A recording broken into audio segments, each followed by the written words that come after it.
Welcome student, संस्कार college की YouTube channel पर आपका हार्दिक स्वागत है। कैसे हो आप सभी। हम बात कर रहे थे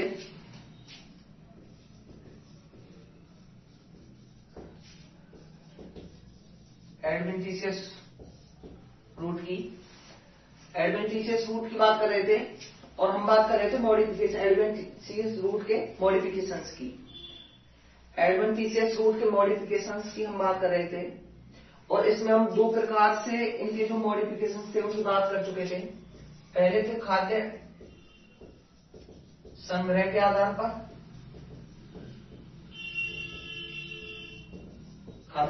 आधार पर, अपस्थानिक जड़ों में होने वाले रूपांतरण, और दूसरे हम पढ़ चुके थे सहारा प्रदान करने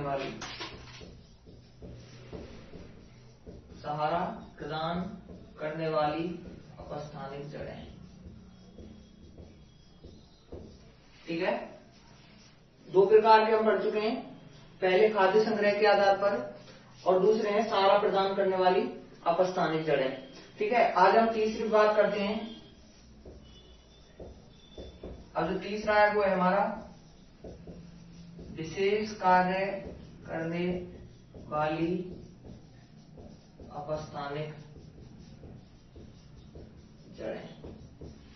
ठीक है, तो हम जो मॉडिफिकेशन की बात कर रहे हैं उन्हें पहले खाद्य संग्रह के आधार पर कर लिए, दूसरे सहारा प्रदान करने वाली अपस्थानिक जड़ें और तीसरी हमारी विशेष कार्य करने वाली अपस्थानिक जड़ें। ठीक है, तो अभी हम बात करते हैं विशेष। ठीक है, तो दो प्रकार की हम पढ़ चुके हैं, अब हम तीसरे प्रकार पे आते हैं। तो तीसरा अपन विशेष कार्य के आधार पर या विशेष कार्य करने वाली जड़ें कौन सी जड़ें? अपस्थानिक जड़ें वाली अपस्थानिक जड़ें।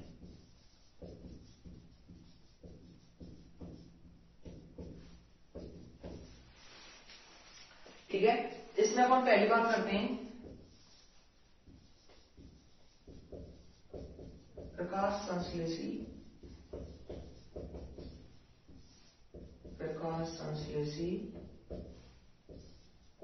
जड़ें। ठीक है, देखिए जब मैं जड़ों के आपको सामान्य लक्षण बता रहा था तो उस टाइम भी मैंने बताया था कि जड़ें सामान्यतः कैसी होती हैं? अप्रकाश संश्लेषी होती हैं।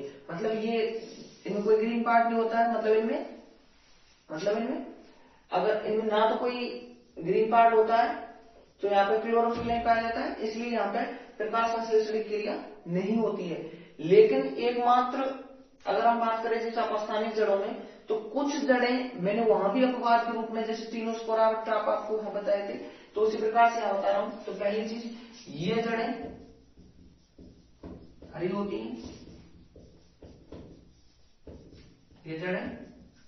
हैं, वह इनमें प्रकाश संश्लेषण द्वारा भोजन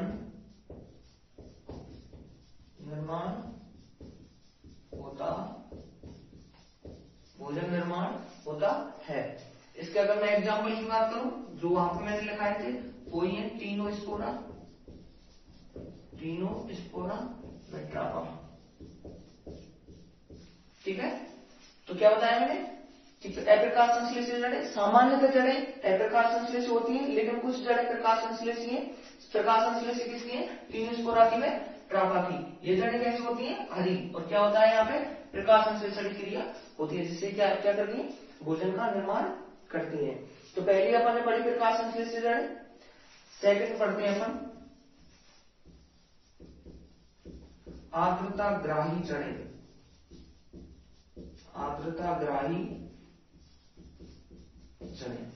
ठीक है, तो देखिए कुछ पादपों की जड़ों में ऐसे रूपांतरित हो जाते हैं कि ये वायुमंडल की आर्द्रता को क्या कर लेती हैं? एब्जॉर्ब कर लेती हैं। ये वायुमंडल की आर्द्रता को क्या कर लेती हैं? एब्जॉर्ब कर लेती हैं। तो ठीक है, तो ये जड़ें वायुमंडल की वायुमंडल की आर्द्रता को ग्रहण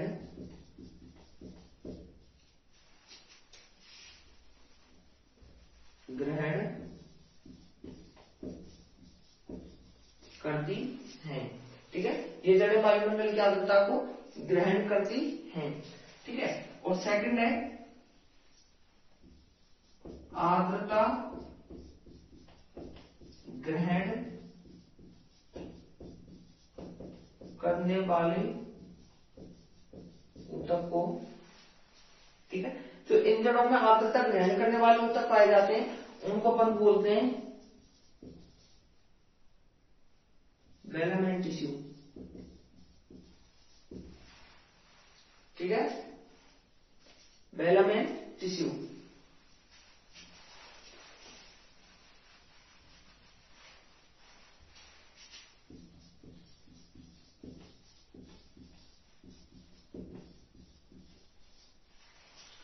ठीक है, तो इन जड़ों में जो आर्द्रता ग्रहण करने वाले ऊतक हैं, उन ऊतक को क्या बोलते हैं अपन? Velamen tissue. और अगर मैं इसके एग्जाम्पल की बात करूं तो इसके एग्जाम्पल होते हैं ऑर्किड्स। ठीक है, इसके एग्जाम्पल कौन है? ऑर्किड्स।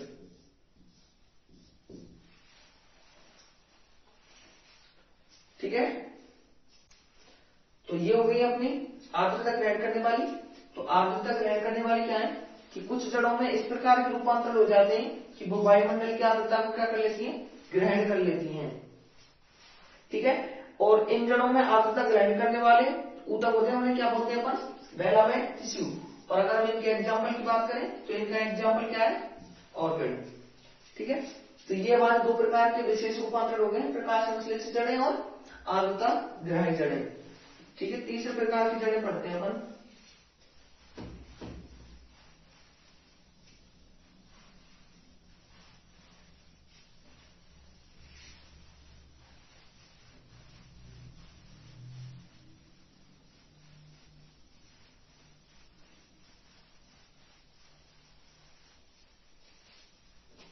तीसरे प्रकार की हमारी चूसकांग या परजीवी जड़ें।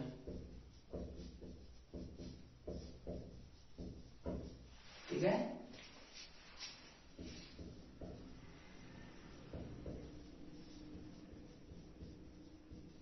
पैरासिटिक।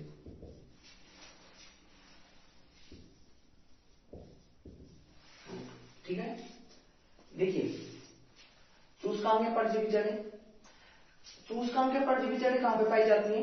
जैसे हमने देखा होगा कि अगर किसी पादप पे अपन ने अमर बेल पढ़ा है कसरत, तो अगर उसकी बेल अगर ऊपर हो जाती है तो उसकी खुद की कोई जड़ होती है क्या? जैसे किसी भी पादप है, जैसे ये कोई भी पादप है, ये जैसे कोई भी पादप है, ठीक है, तो क्या होता है कभी कभी जैसे ऐसे येलो येलो एक बेल होती है जिसे अपन बोलते हैं अमर बेल, तो वो इस प्रकार से छा जाती है लेकिन उसकी कोई जड़ नहीं होती है। तो वो भोजन कहां से प्राप्त करती है? सबसे बड़ी बात यह है कि वो पादप पर फैल जाती है, उसकी कोई जड़ नहीं है, तो उसे भोजन कहां से मिलता है? तो वो क्या करती है, वो इन जड़ों का उपयोग करती है, चूसकांग या परजीवी जड़ें। तो ये क्या होती है भाई कि ये जड़ें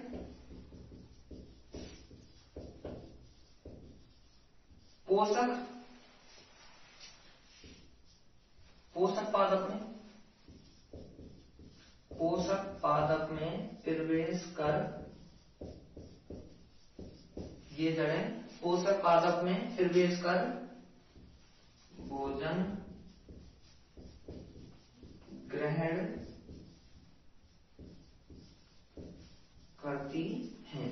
ठीक है, क्या होता है भाई, अगर किसी भी पादप पे अगर जैसे अपन अमरबेल की बात करें तो अमरबेल अगर फैल जाती है तो उसकी खुद की कोई जड़ तो होती नहीं है, तो वो भोजन कहां से प्राप्त करती है? तो भोजन प्राप्त करने के लिए वो क्या करती है कि अपने चूसकांग में परजीवी जड़ बना लेती है। तो ये क्या करती है कि पादप के अंदर जो भी अपना होस्ट प्लांट जो भी है उस प्लांट के अंदर क्या करती हैं, इन जड़ों को प्रवेश कर जाती हैं, और ये जड़ें उस पादप में प्रवेश करके उस पादप के द्वारा निर्मित जो भोजन है उसको खुद क्या करती है, ग्रहण करती हैं। ठीक है, तो अगर हम इसके एग्जाम्पल की बात करें तो इसका एग्जाम्पल हो जाएगा अमर बेल, जिसे अपन क्या बोलते हैं, कसकट्टा।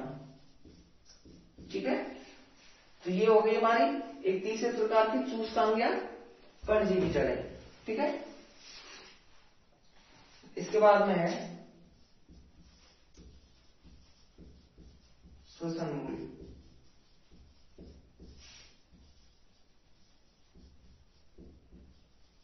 Respiratory root.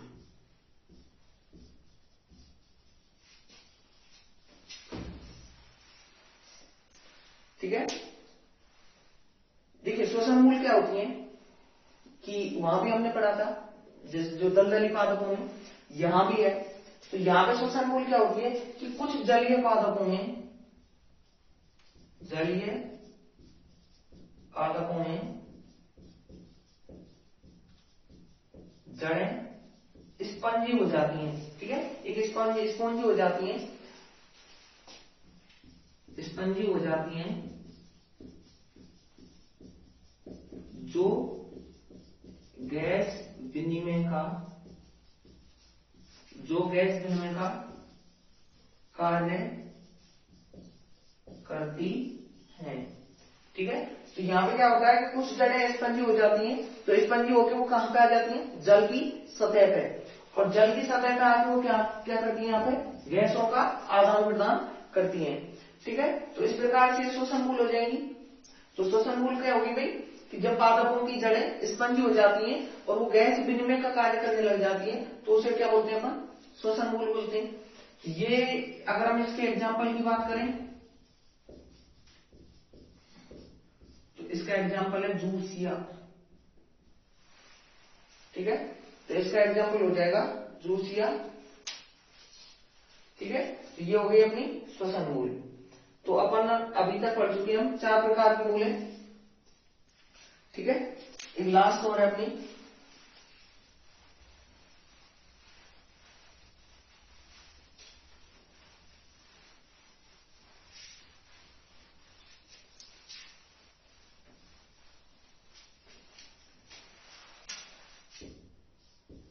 ठीक है, लास्ट अपनी रेशेदार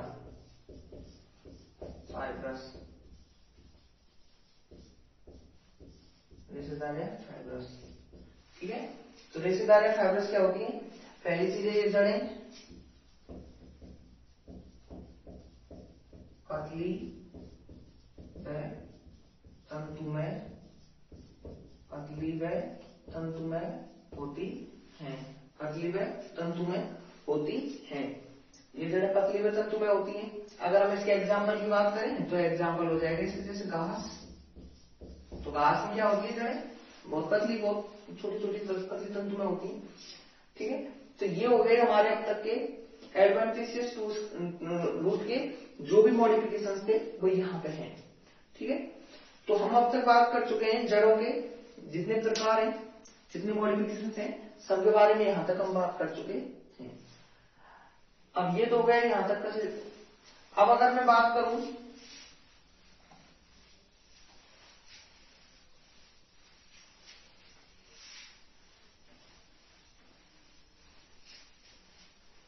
ठीक है, तो अगर मैं बात करता हूं तो अब तक हम स्थानीय जड़ों में 3 प्रकार के रूपांतरण की बात कर चुके हैं, खाद्य संग्रह के आधार पर, संग्रह के आधार पर, विशेष कार्य करने वाली जड़ें। ठीक है, तो ये तो मॉडिफिकेशंस होते ही हैं। अच्छा, अब एक बात हो रहा है, देखो ये नोट लगा के लिख लेना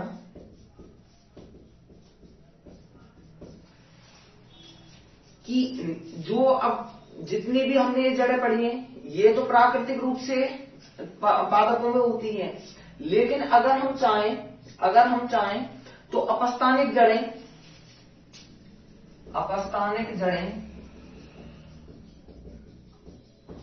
शाखाओं पर, अपस्थानिक जड़ें शाखाओं पर कलम के द्वारा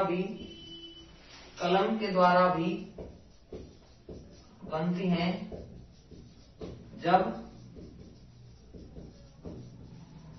जब शाखाएं भूमि में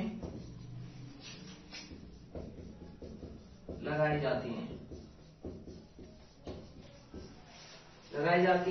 ठीक है, लगाई जाती हैं या रखी जाती हैं, ठीक है। देखिएगा क्या बात कर रहे हैं हम कि अपस्थानिक जड़ें जितनी भी अभी हमने, जैसे अपन ने स्प्लिट रूट और ये जो रूट की बात की है, ये रूट तो नेचुरली अपने आप पादप में होती ही है, लेकिन अगर हम चाहें तो हम कृत्रिम रूप से किसी भी पादप पर अगर हम कलम लगाते हैं और कलम के द्वारा जो जड़ बनेगी उन जड़ों को भी हम क्या बोलते हैं, अपस्थानिक जड़ बोलते हैं। तो अगर हम कलम के द्वारा भूमि में रखें, भूमि में रख के अगर हम किसी पादप में कलम लगाएं और उसे भूमि में रखें और उसके द्वारा जो जड़ें उत्पन्न होंगी उनके क्या बोलेंगे अपन, अपस्थानिक जड़ें। तो भूमि में रख के अगर हम अपस्थानिक जड़ों का निर्माण कर रहे हैं तो ऐसा हम कर सकते हैं गुलाब में, गन्ना में, ठीक है, गुलाब में, गन्ना में और टॉफी ओका, ठीक है। तो अगर हम अपस्थानिक जड़ें कलम के द्वारा भूमि में, अगर हमने किसी भी पादप की, जैसे गुलाब की अगर हमने कोई भी ब्रांच ली और ब्रांच में हमने कलम लगा के और उसे भूमि में रोपित कर दिया तो उससे क्या उत्पन्न हो जाएंगी, जड़ उत्पन्न हो जाएंगी। उन जड़ों को अपन कौन सी जड़ बोलेंगे, एडवेंटिशियस रूट बोलेंगे। तो ऐसा किस किस में हो सकता है, गुलाब में हो सकता है, गन्ना में हो सकता है और टोपी ओका में हो सकता है। तो ये तो हो गए जब जड़ें कलम के द्वारा हम कहां पर ले रहे हैं, भूमि में। अगर हम कि जब, ठीक है, या लगा के लिख लेना, या जब शाखाएं जल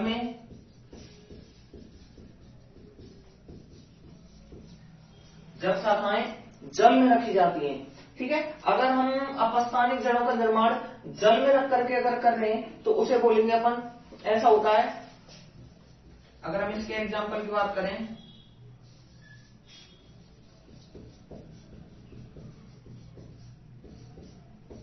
इसका हो जाएगा कोलियस, ठीक है, इसका हो जाएगा कोलियस, ठीक है। तो ये हो गई हमारी अपस्थानिक जड़ें। अब तक अपस्थानिक जड़ें कलम के द्वारा अगर हम भूमि में रख के कर रहे हैं तो गुलाब, गन्ना, टोपी ओका हम कर सकते हैं, और अगर जब अपस्थानिक जड़ों का निर्माण कलम के द्वारा जल में करते हैं तो उसे बोलते हैं अपन कोलियस। तो यहां तक हम अपस्थानिक जड़ों के बारे में बात कर चुके हैं। अपस्थानिक जड़ की तो यहाँ पे बात कंप्लीट हो गई। यहाँ पे जो जड़ के जितने भी रूपांतर हैं और जितने प्रकार हैं वो यहाँ पे कंप्लीट होते हैं। अब इसके बाद में हम बात करते हैं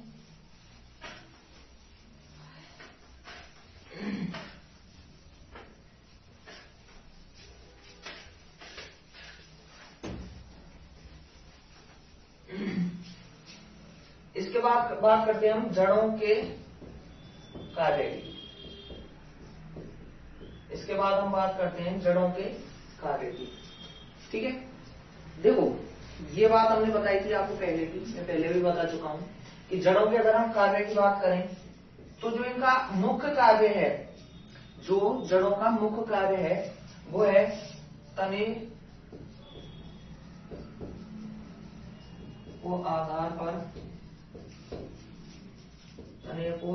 पर स्थिर बनाए रखना, ठीक है। तो अगर हम जड़ों के कार्य की बात करें तो जड़ों का प्राथमिक कार्य क्या है, तने को आधार पर स्थिर बनाए रखना, ठीक है। मैंने आपको पहले भी बात बताई है कि देखो जड़ें क्या होती हैं कि जड़ें ऐसे जमीन में जाती हैं, ठीक है। जैसे द्विबीजपत्री पादप है, इनमें बहुत बड़े बड़े पादप होते हैं। अब अगर पादप की लंबाई अगर ज्यादा है तो उसे अगर हम स्थिर बनाए रखना चाहते हैं तो वो कब स्थिर होगा, जब हमारी जड़ मजबूत होगी। जितना बड़ा पादप है उसकी, जितना पादप की हाइट ज्यादा होगी उसकी जो रूट है वो उतनी ही गहराई में जाएगी। अगर वो रूट गहराई में नहीं जाएगी तो पादप क्या होगा भाई, स्थिर नहीं रह पाएगा, ठीक है। तो जितने हमारे द्विबीजपत्री पादप हैं, जितनी उनकी ऊंचाई बढ़ती जाती है तो उनकी जो जड़ों की गहराई है वो बढ़ती जाती है। तो इन्हें अपन बोलते हैं प्राइमरी रूट, और इन प्राइमरी रूट से क्या निकलती है, यहाँ पे लेटरल रूट भी निकलती है, ठीक है, जिनको अपन बोलते हैं सेकेंडरी रूट। सेकेंड रूट क्या, लैटरल रूट्स। ठीक है, तो ये क्या है भाई, पहला काम हो गया तने को आधार पर स्थिर बनाए रखना। तो जड़ क्या काम करती है, तने को आधार पर स्थिर बनाए रखती है। अगर जड़ नहीं होंगी किसी पादप की, अगर हम जड़ को खत्म कर देते हैं तो पादप का कोई पादप स्थिर नहीं रह पाएगा, पादप डेड हो जाएगा, मर जाएगा, गिर जाएगा, जो भी है। ठीक है, तो पहला तो ये हो गया काम। दूसरा काम है, दूसरा जो जड़ों का मुख्य कार्य है वो जल व खनिज लवणों का अवशोषण करना। जल व खनिज लवणों का अवशोषण करना। ठीक है, तो देखिए जल, अगर हम जल के दूसरे कार्य की बात करें तो दूसरा कार्य क्या है, जल व खनिज लवणों का अवशोषण करना। तो पादप क्या कार्य करते हैं भाई, जड़ क्या कार्य करती है, जड़ जमीन से जल और खनिज लवण जो भी है, जो आवश्यक खनिज लवण है पादप के लिए, उनको जमीन से अवशोषित करके और कहां तक पहुंचाती है, पादप के प्रत्येक भाग तक पहुंचाने का कार्य कौन करता है, जड़ करती है। तो जड़ों का पहला कार्य आधार पर स्थिर बनाए रखना। दूसरे कार्य की हम बात करें तो जल व खनिज लवणों का अवशोषण करना। तीसरे कार्य की बात करें तो ध्यान रखना, जितने भी रूपांतरण हैं,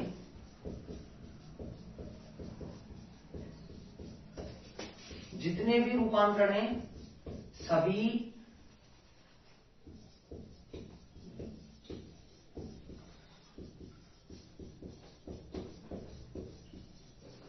ठीक है, जितने भी रूपांतरण है सभी कैसे होते हैं भाई, सहायक कार्य होते हैं। ठीक है, तो जितने भी हमने रूपांतरण पढ़े हैं, चाहे वो किसी प्रकार का जड़ों में रूपांतरण हो, उसका कोई ना कोई कार्य है भाई। खाद्य संग्रह, अगर कोई भी जड़ अगर खाद्य संग्रह कर रही है तो फूड स्टोरेज वो भी उसका सहायक कार्य ही है। ठीक है, तो ये हो गए हमारे जड़ों के जो प्राथमिक कार्य की बात करें, तने को आधार पर स्थिर बनाए रखना, जल व खनिज लवणों का अवशोषण, और जितने भी रूपांतरण है वो क्या होते हैं भाई, सहायक कार्य होते हैं। तो यहां तक हम जड़ों की बात कर चुके हैं। यहाँ पे हमारा जो जड़ प्लांट मॉर्फोलॉजी में हमने पहला जो पार्ट लिया था वो रूट लिया था, तो रूट यहाँ पे कंप्लीट है। ठीक है, देखिए अब इसके बाद में हम ये रूट्स कंप्लीट कर चुके हैं। अगर आपको पढ़ाने से संबंधित कोई भी सुझाव देना है, कोई भी सुझाव, आप कोई क्वेश्चन करना चाह रहे हो, या फिर आप पढ़ाने के कोई तरीके में बदलाव करवाना चाह रहे हो, जो भी चाह रहे हो, आपका जो कॉलेज की तरफ से व्हाट्सएप ग्रुप बना हुआ है वहां आप मैसेज कर सकते हैं। वहां आप मैसेज करना, जो भी है हमारे लिए जो भी सूचना होगी हम पता लगा लेंगे। क्योंकि हो सकता है कुछ आप चीज चाह रहे हो, आप चाह रहे हो कि कुछ अलग तरह से पढ़ना चाह रहे हो, या फिर आपको कुछ जैसे नोट्स बनाने में कोई परेशानी आ रही है, या फिर अपन तेज पढ़ा रहे हैं, स्लो पढ़ा रहे हैं, क्या करना है, जो भी है वो आप वहां बता सकते हैं। जब तक के लिए धन्यवाद।